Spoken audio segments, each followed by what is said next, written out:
bienvenue sur ce nouveau format. Est-ce que tu peux te présenter rapidement aux pauvres gens qui malheureusement ne te connaisseraient pas sur notre chaîne? Voilà, je me présente, je m'appelle Benjamin Hannequin, j'ai été athlète de haut niveau pendant plus de 10 ans en équipe de France. J'ai fait 3 fois les Jeux Olympiques, vice-champion du monde, champion d'Europe. J'ai été sur 170 kg, 215 kg, 170 à l'arraché, 215 kg à l'épaule jetée en moins de 90 kg. Voilà, c'est en général dans les 5-6 meilleurs mondiaux, 3-4 meilleurs européens à mon époque. Voilà, puis là je viens pour la 4e fois, 5e fois. Ouais, c'est ça, ouais. Avec le premier stage avec Dune à l'époque, et puis après on avait monté le concept avec toute la petite troupe là. Tous les mois, je venais le week-end, une fois par mois. Et, Ouais, on avait monté ce concept-là, c'était vachement stylé. On avait fait ça sur 3 mois, je crois. Oui, c'est ça. Ouais, sur 3 mois, là, où j'ai géré complètement la prog, et puis de ce fait-là, on enchaînait derrière.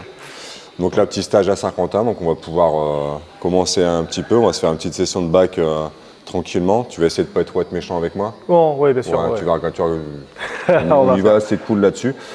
Bon, c'est moi qui vais attaquer. Non, c'est Clarisse qui va commencer à squatter. Elle est bien sur le squat. Comme ça, nous, on a le temps de critiquer pendant qu'elle squatte. Et on tente de dire du mal sur les autres.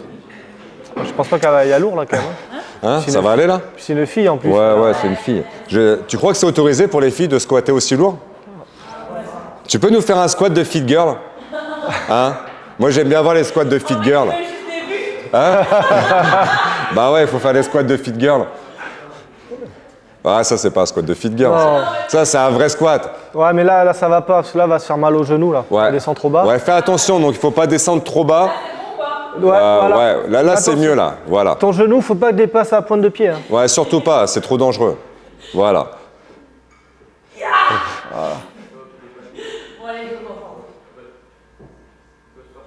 C'est vrai que cette polémique là, le pire c'est que ça existe encore quoi, ce délire avec les genoux qu'il faut pas qu'ils dépassent les pointes de pied. Ouais. Ces conneries-là, en fait, je pense aussi ça doit peut-être venir tous les body pump et tout. Parce qu'en fait, ils ont plein de gens qui viennent faire les squats sur le body pump et en fait, on peut pas corriger tout le monde. S'ils arrivent en groupe, ils sont une 30.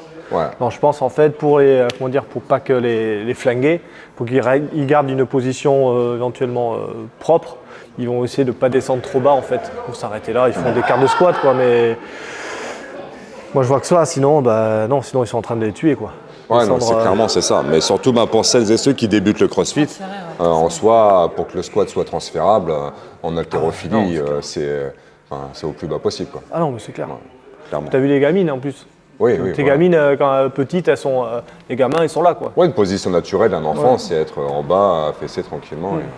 Non, mais sinon, il faudrait mettre des toilettes turques partout. Ouais, il faut mettre des chiottes turques partout. Ouais. Mettez des chiottes turques dans vos maisons et vous serez. Sinon, ils vont être comme ça et ils vont tomber dans leur caca. Quoi. Ouais, c'est pas faux ça. Bon, c'est à moi de passer là, parce que sinon. Allez, dis là.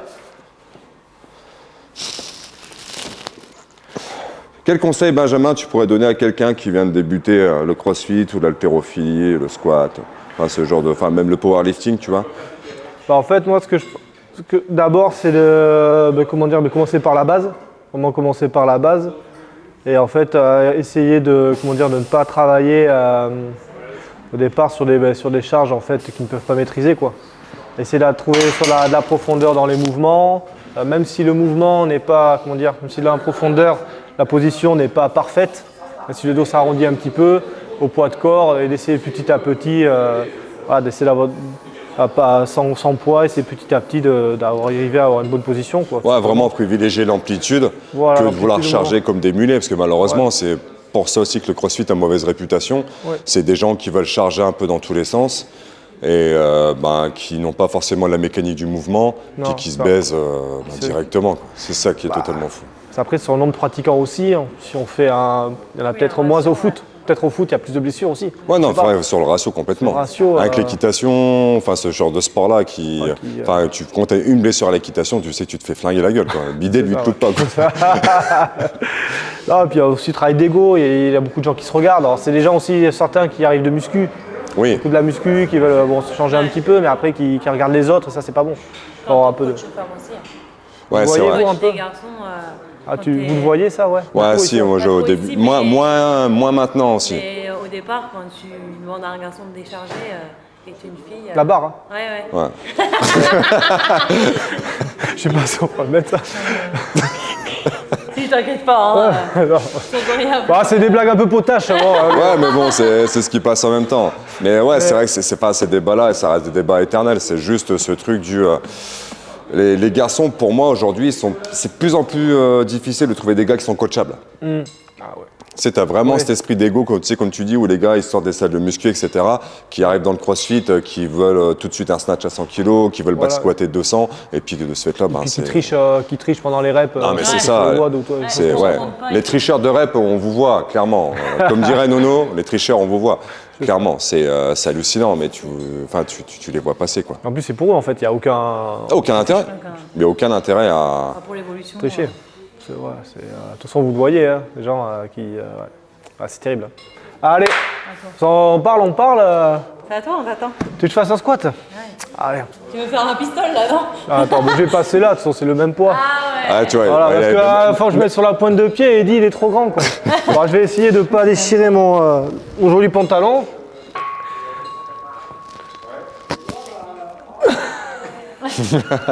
Ça va, Ouais, t'étais bien là, c'est parfait, change rien. Un peu plus dans les pointes de pied. comme ça. Alors, faut pas dépasser les genoux, c'est ça? Assis-toi. Là, comme ça, là. voilà. Ah, mais c'est pas possible.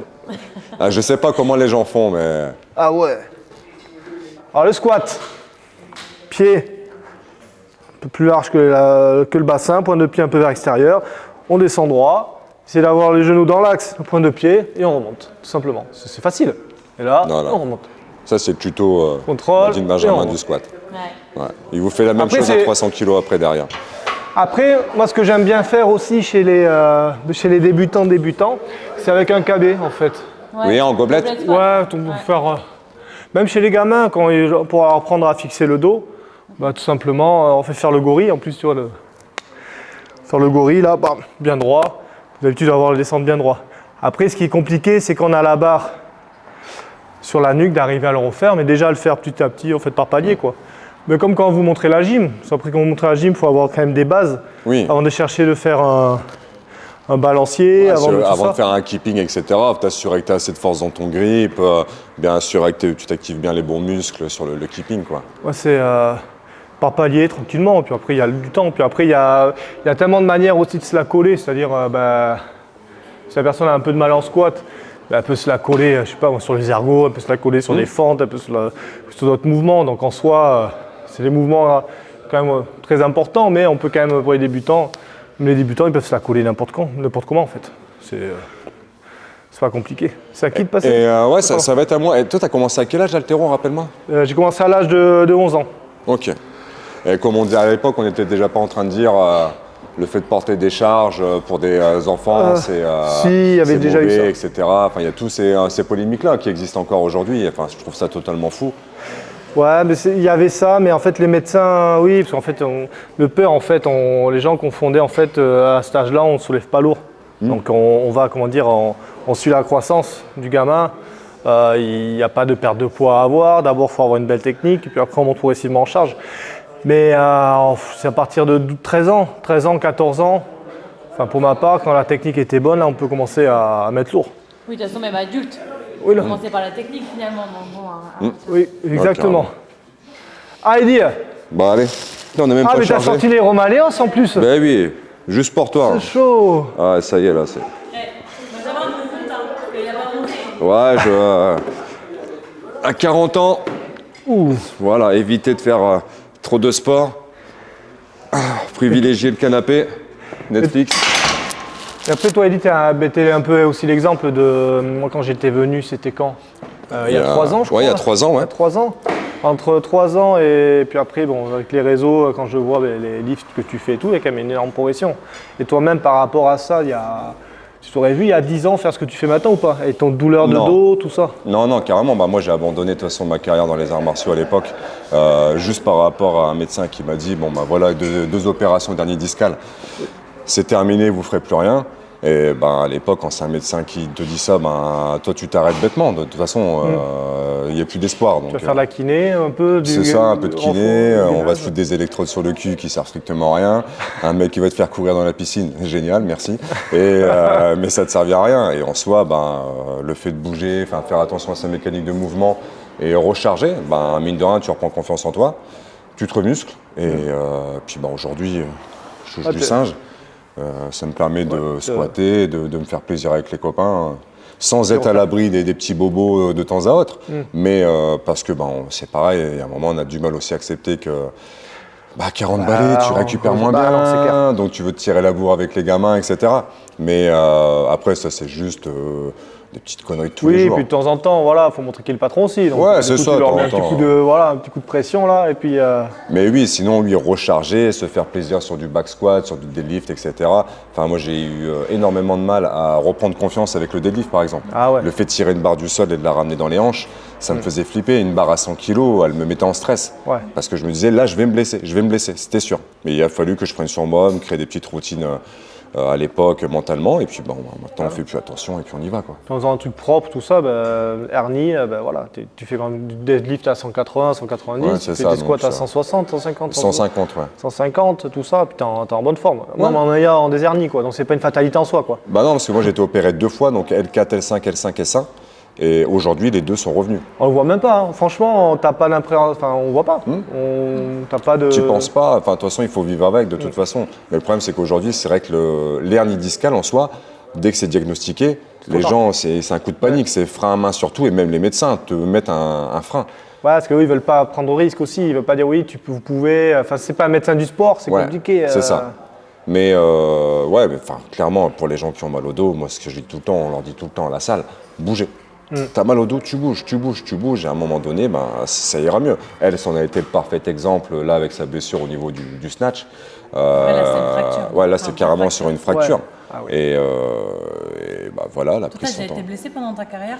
Ouais, sinon je voulais venir à ça. En fait, nous, les blessures qu'on a, moi j'ai eu, c'est surtout des blessures d'usure, en fait. Ok.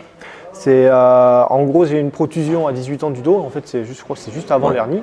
C'est ça. Mais en fait, j'ai jamais eu mal au dos pendant ma carrière. J'avais des périodes où je me suis chopé des lumbagos sur la fatigue, en fait. Une grosse barre dans le dos. Ça, le dos, c'est le pire. Franchement, c'est chiant. Mais en fin de compte, après, au début, j'ai mis 3 semaines à m'en remettre. La deuxième fois, quand ça m'est arrivé 2-3 mois après, j'ai mis 2 semaines. Et après, le lumbago, même pas en une semaine, c'était réglé. Parce qu'après, je savais qu'est-ce qu'il fallait que je fasse, justement bouger. Oui. Bouger, le lumbago, la tension est là. Après, c'est là où j'ai le problème aussi, c'était quoi? C'était le coude. Parce qu'en fait, je suis tombé sur une barre en compétition. En fait, la barre n'a pas tourné. Les barres, elles tournent sur elles-mêmes. En fait, elle n'a pas tourné. La barre, elle est passée derrière. Et à l'époque, je m'étais fait une double entorse de chaque coude avec un petit arrachement osseux là. Et à l'époque, j'avais 18 ans. Puis les Toubi m'a dit, écoute, Coco, on répare l'entorse. Si vraiment le bout d'os te gêne, on te l'enlève. Et puis voilà. Puis moi, en fait, ça ne me gênait pas et je ne me voyais pas me faire opérer déjà à 18 ans du coude. Sachant que tu avais une carrière quand même à gérer derrière, etc. aussi à ce moment-là. Exactement, parce que j'avais un très fort potentiel pour faire des bons résultats. Je suis bon, voilà. Et en fait, avec le temps, en fait, ça s'est calcifié. Et puis voilà, en fait, c'est le plus gros problème que j'ai eu, c'est le coude. Après, les poignets aussi un petit peu. Mais sinon, c'est vraiment, sans le dos, ça va.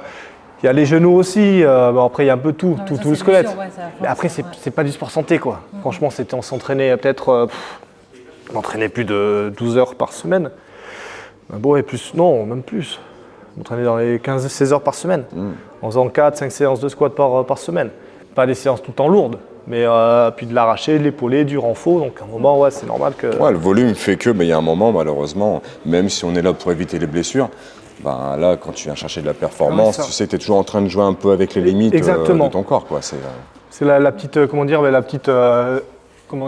peux dire, la petite fierté que j'ai, c'est que j'ai réussi à tenir plus de 10 ans sur des barres à 200 kg épaulés jetés. C'est-à-dire chaque année, je faisais plusieurs fois 200 sur entraînement en compétition.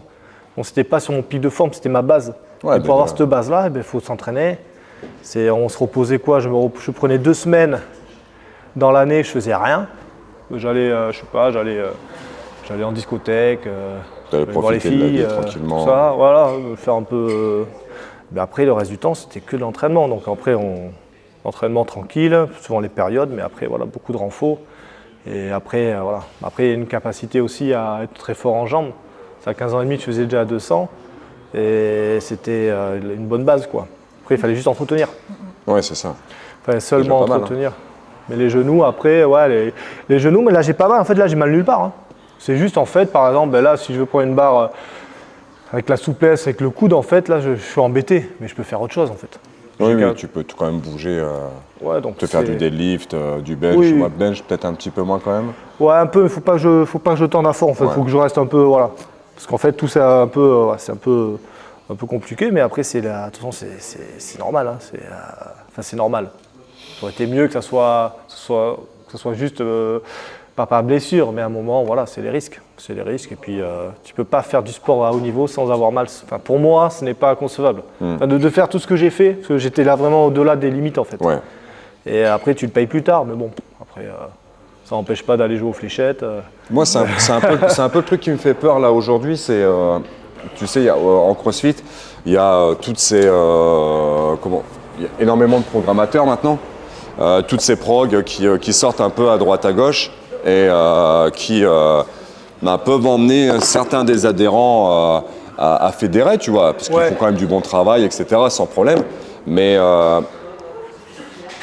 à quel moment pour toi tu peux te permettre de prendre une prog extérieure pour un athlète, par exemple en haltérophilie? Est-ce qu'il y a un intérêt que tu te fasses programmer directement? Par exemple, je te parle pour l'athlète lambda CrossFit qui vient d'arriver dans une box. Ouais. À quel moment il peut commencer à se dire, tiens là je vais prendre un coaching perso en CrossFit, etc., enfin en haltéro?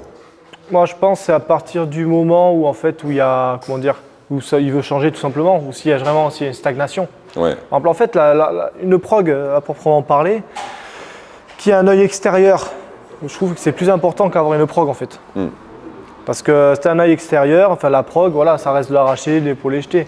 Mais en fait, la prog peut servir aussi par rapport à, s'il fait ça sur un an, d'arriver à, comment dire, à dire, bon, mais les objectifs, c'est ça, pendant telle période, tu vas faire tant de séries, à tant de pourcentage, tout ça, pour arriver à mettre en place ça. Mais après, sinon, pour un débutant, non, il y a pas, je pense pas qu'il y ait intérêt à prendre une prog extérieure. Pratique, quoi. Il faut qu'il pratique et à Qu'il moi. soit accompagné, enfin moi Qu'il soit accompagné, oui. Je gueule toujours après ça, mais vraiment pour moi là dans les 2-3 premières années, hormis des cas exceptionnels qui sont faits pour ça et qui ont le truc, mais pour moi le principal de notre métier en tant que coach, c'est vraiment de les accompagner vers des process et de leur amener la correction, comme tu peux faire depuis ce matin. Tiens, là il y a ça, là il y a ça, là il y a ça. Par exemple, ça fait 4 ans que je lifte d'une manière avec mes pieds. Là tu es arrivé, tu m'as dit bah non, tiens, essaye ça. Et là, Voilà, oui, tu ça. ressens autre chose. Et là, tu Ouais. sais que tu as un nouvel axe de travail qui va pouvoir t'amener à progression, détruire ouais. ce que tu as construit Ouais. pour repartir sur des bonnes bases. Voilà, Mais ouais, je c'est trouve ça. qu'il y a beaucoup de monde qui ont du mal à ça, d'être capable aussi, par exemple, si la personne a 4-5 ans de CrossFit, de se dire, bon, bah ok, là, je suis arrivé à mon plein potentiel, mais je peux pas aller au-dessus. Donc, il va falloir déconstruire le mouvement pour reconstruire autrement. Voilà, il faut être patient, quoi. Après, Ouais. la patience à avoir, mais c'est. Ouais. Parce qu'on a beaucoup de gens qui sont plus très patients aujourd'hui, hein, qui veulent du résultat là, Ouais, tu vite, vois trop vite. rapidement. Ah mais ouais. s'ils y arrivent d'une autre manière, ils vont pas essayer de comprendre pourquoi Voilà. faut faire de cette manière-là pour en avoir C'est ça. plus peut-être. Ouais. C'est ça, ouais. Ah, Eddie. Ish. Putain, on parle trop et de ce fait-là, on se refroidit, c'est ouf. Hein. Ouais, de ouf.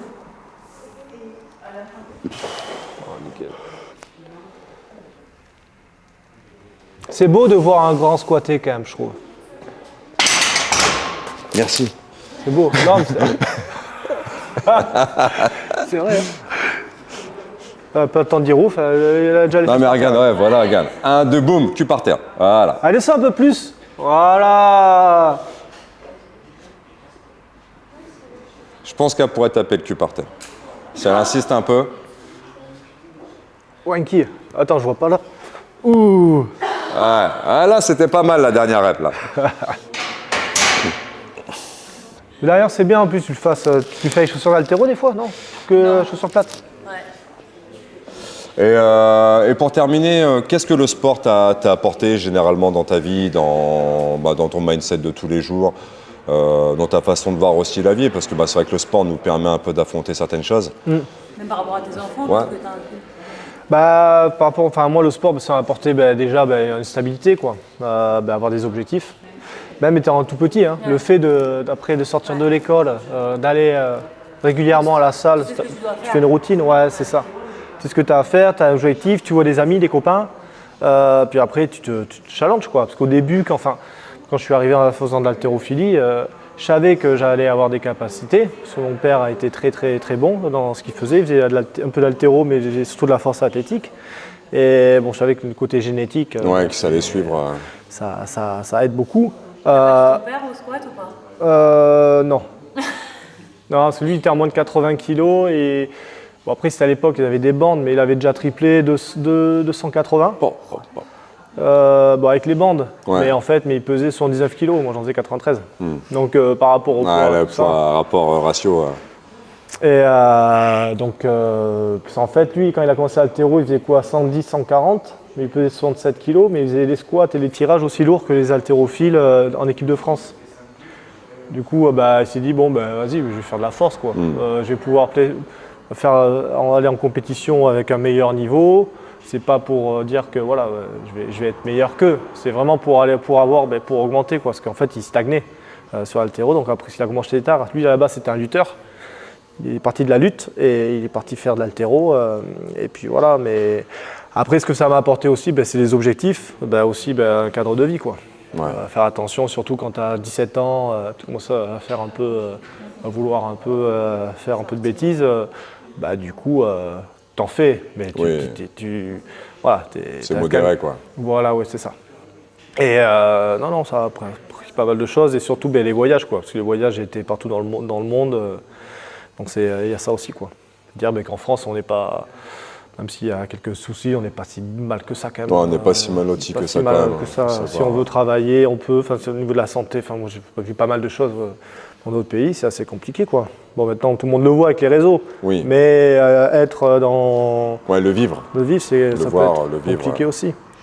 Et puis voilà, et puis arriver à. Après, il y a toujours une sorte de frustration, comme que ça soit dans le côté sportif, professionnel, même émotionnel. On peut toujours, des fois, quand une histoire est terminée, on a toujours une petite frustration. Quand un travail est terminé, ouais, j'aurais peut-être pu faire ça comme ça, tout ça, être plus heureux. Mais en fait, le résultat, le mieux c'est de faire comme on peut, et puis voilà, de faire, de faire du mieux qu'on peut, et puis voilà. Il n'y a pas de frustration à avoir, il n'y a pas de regret, c'est ça. Éduquer nos enfants avec ça, c'est vachement important, ces valeurs-là. Même s'ils prennent une frustration, qu'ils apprennent à faire avec. Un échec, il faut apprendre à avoir des échecs aussi. Et il en faut. C'est y aller, quoi. Non, c'est clair. C'est comme, ouais. Les enfants, ça te connaît? Deux fils? Un fils? J'ai un gamin qui a 13 ans et j'en ai un autre en route. Une fille. Une petite. Une fille qui arrive. Le choix du roi, c'est ce qu'on disait ce matin avec le roi. Monsieur, le choix du roi. Ouais. Donc voilà. Donc le petit, il a fait du judo, du basket. Tous les ans, il change de sport. Ouais. Et là, depuis 2-3 ans, il fait un peu d'haltéro. L'haltéro une fois ou deux par semaine, pendant 1 heure. Bon, c'est pas assez, je trouve. Mais bon, c'est bien, déjà au moins, parce que moi, ce que je voulais, c'est que le jour où il s'inscrit qu'il fasse haltérophilie ou pas, qu'il continue, au moins d'aller, quand il va avoir 10 à 18 ans, s'il veut s'inscrire dans une salle de muscu, qu'il ne me fasse pas des quarts de squat, quoi. Ouais, c'est ça. Sinon, là, non, je peux pas, j'ai des hérites, je suis coco. Respecte-moi, respecte ton nom quand même. Descends, fais un beau squat. Descends, fais quelque chose de propre.